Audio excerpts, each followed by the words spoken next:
That's my boy! No, my boy! Father, help!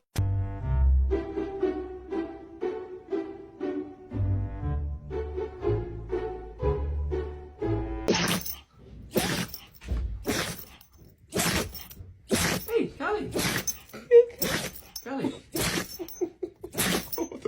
Are you okay?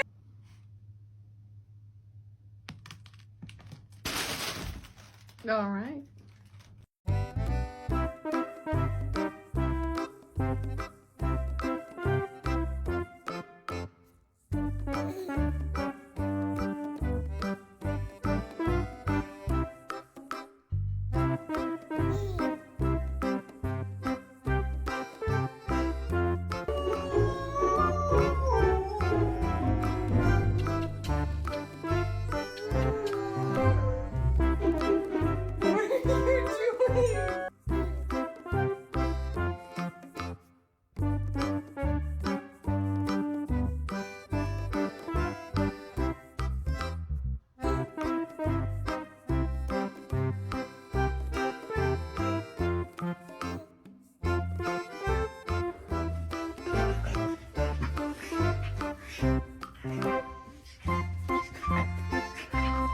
When they're the same animal.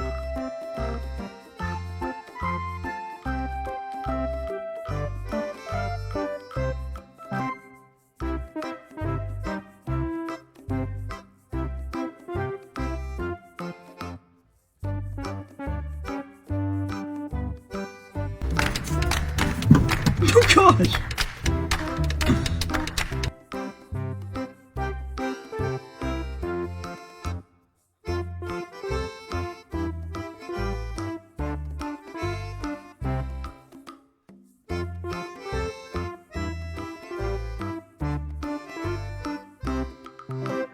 Go. Jump. Cannonball!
I've been drinking.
Dear my beloved audiences, today I want to tell you a story which is called Kiko, the coconut dog of Luanda.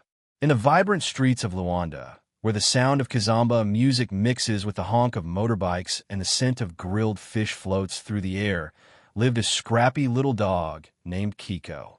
Kiko was small, dusty, slightly cross-eyed, and somehow always sticky, no one knew why.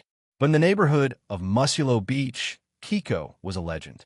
They called him the coconut dog. Chapter 1. The Coconut Cart Catastrophe. It all started one sweltering afternoon. Mama Lourdes, the local coconut vendor, was selling her famous ice-cold Cocos Verdes, green coconuts, to thirsty tourists. Kiko sat nearby, pretending to nap. But he had a plan. You see, Kiko was obsessed, not with the coconuts, but with the sweet coconut water inside. At exactly 2:14 p.m., when Mama Lourdes turned to argue with a customer about a 50 Kwanzaa coin, Kiko made his move. He leapt on a cart. He pawed at a coconut. It rolled. It hit a bucket. The bucket hit a crate. The crate hit a bicycle. The bicycle hit a tourist.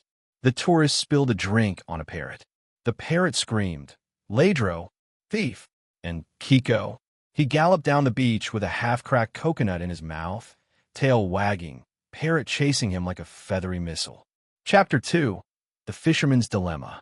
The next morning, Kiko woke up under a fishing boat, smelling like old sardines and victory.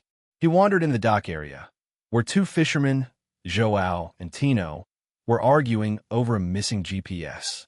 "It was right here," Joao shouted. "Maybe a crab took it," Tino muttered. Kiko sniffed around. He barked once. then twice, then ran toward a suspicious pile of nets. There, buried under ropes and a dead slipper, was the GPS. Unbelievable, Tino whispered. The coconut dog can sniff electronics. Kiko barked again, this time at a bucket of bait. They gave him a sardine. Kiko approved. Chapter 3, Trouble at the Oil Dock. Luanda is a city of contrasts. Beaches on one side, oil tankers and high-rises on the other. One day, Kiko chased a crab too far, across a road, through a fence, and onto the restricted grounds of an oil shipping dock. Big mistake. Guard spotted him. Dog. Kiko froze, then ran like a greasy bullet. He darted under trucks, between pipes, across crates marked top secret, whatever that meant. Then, just as he was cornered, boom, an alarm went off. But not because of Kiko. A real thief was trying to steal copper wire. The guards turned. The thief ran. Kiko chased him for 3 full minutes before collapsing next to a fuel barrel. The next day, Kiko was on the news. Hero dog foils theft at Luanda port. He licked the TV screen when he saw himself. Chapter 4, The President's Niece. One hot Saturday, a fancy black SUV pulled up near the beach. Out stepped a little girl in a pink dress and big sunglasses. Her name was Amelia, and she was the president's niece. She pointed at Kiko, who was rolling in sand like a furry potato. "I want that dog," she declared. Her bodyguards looked at each other. They tried to lure Kiko with steak. He ignored it. They tried a golden collar. He sneezed on it. Finally, Amelia herself walked up with a coconut popsicle. Kiko sat. She offered it. He took it politely.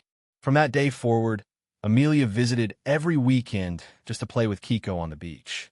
She called him Sir Coconut. He allowed it. Chapter 5, The Storm. One night, a tropical storm hit the coast. Waves crashed against the shore. Boats snapped free. A little fishing canoe was lost. 2 brothers aboard, missing. The whole town searched. Hours passed. Hope faded. Then Kiko, soaked and shaking, ran toward the pier, barking wildly. He leapt into a small rescue boat and stared at the horizon. At first, the captain laughed. Then he saw Kiko growling at a particular spot, over and over again. They followed him. Sure enough, tangled in seaweed and rope, the brothers were clinging to the edge of their canoe. Kiko howled until the rescue boat reached them. The boys survived. That night, the mayor gave Kiko a medal shaped like a coconut. Epilogue: The Legend of Kiko. Kiko still rolls in sand. He still steals coconuts. He still smells weird after it rains. But now kids build sand sculptures of him. A cafe is named Kiko's Coconut Corner. There's even a cartoon in development. And every time someone asks, "Where's that weird little dog from the news?" the locals just point to the beach and say, "Look for the coconut with legs." If you like this video, please leave a like and a subscribe. It will really help our channel grow. But if you don't like it, then just skip it and don't forget to check out our other videos. Thank you very much and goodbye.